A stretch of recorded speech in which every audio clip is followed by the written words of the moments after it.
Hey, it's Shane from GotRom.com. In this video, I'm going to rank the most popular low back pain exercises from best to worst.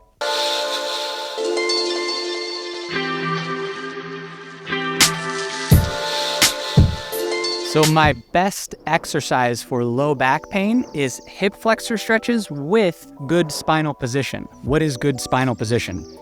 Arching your back is not good spinal position. Keeping your back in a neutral position as you go into your hip flexor stretch is a good spinal position. So how you do that is you keep your ribs slightly down, abs engaged, glutes engaged, and then go into your hip flexor stretch. Even if you're doing a standing hip flexor stretch, the same rules apply. Ribs down, core engaged, glutes engaged, and then sink into your hip flexor stretch.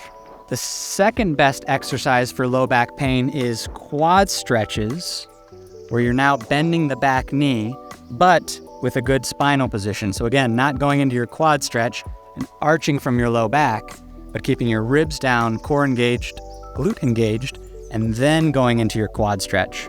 This could be the quad stretch with your foot on a wall or on a couch, or any quad stretch as long as the low back is in a good position.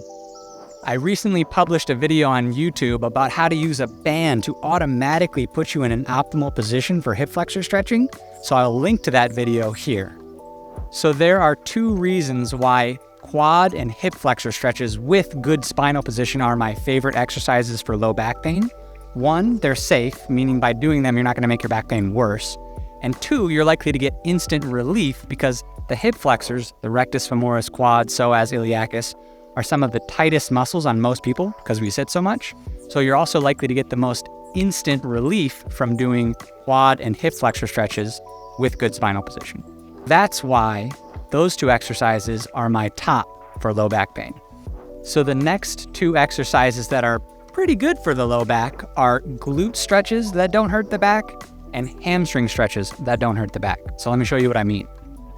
When you go to stretch your glutes, in this position, for example, oftentimes when you go deeper into the glute stretch, the back can round a little bit, which is fine if the back is not pissed off and agitated.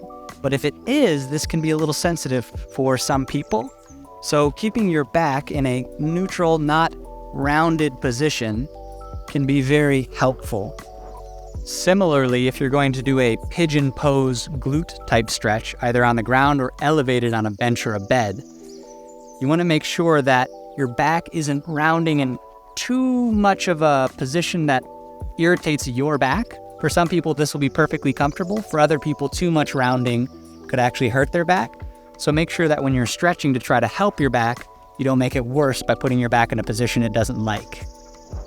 Next up, we have hamstring stretches. Sometimes tight hamstrings can cause back pain, and so people will go to a yoga class and do some forward folding, but because their hamstrings are so tight, they actually don't move from their pelvis.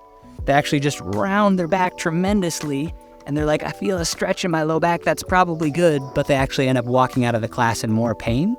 So if you're going to do hamstring stretches while you have back pain, try these other options instead.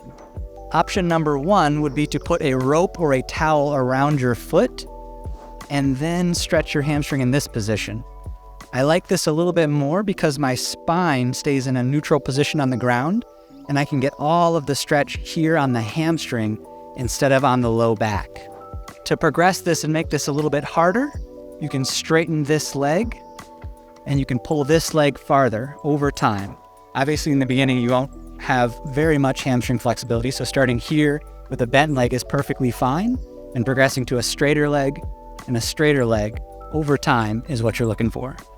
Glute and hamstring stretches that don't stress the back are ranked pretty good for me because they might not instantly take away your back pain like the hip flexor stretches, but they're safe and they work on one of the root causes of back pain, which is tight hips.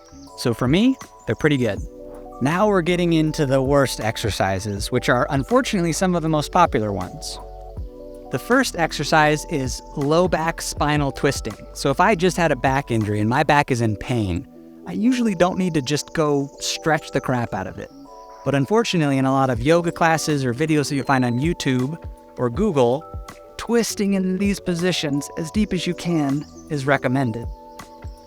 Another exercise that you'll see very commonly is Cobra, where you get in this position and just arch your back as much as possible. And right now, my glutes are not engaged, my core is not engaged, and I'm feeling just a lot of compression in my low back. And so if people don't get the cue, engage your core, engage your glutes in this position, they're likely to put a lot of compression and a lot of pain into their low back. The last exercise in my worst of back pain series is the hip flexor stretch, which ironically is also my favorite stretch for back pain, but it's the hip flexor stretch performed incorrectly with a huge arch in my low back and no core engagement and no glute engagement. So if you're in this position and you notice your back is arching like crazy and you're trying to look like those bendy, flexible yoga girls, stop that. It's not gonna help. So the common theme amongst all of my worst for your low back exercises are they try to directly stretch your low back and they don't engage your glutes and core while you're doing so. It's not that you can never stretch your low back. There's some good exercises for stretching your low back, but if you do it without the right muscular engagement, you can make a bad situation worse. So that's it. The most popular low back pain exercises ranked best to worst. I hope that was helpful. If you need a comprehensive 45-day program for low back pain, go to gotrom.com and check out my 45-day athlete's back program. See you in the next video.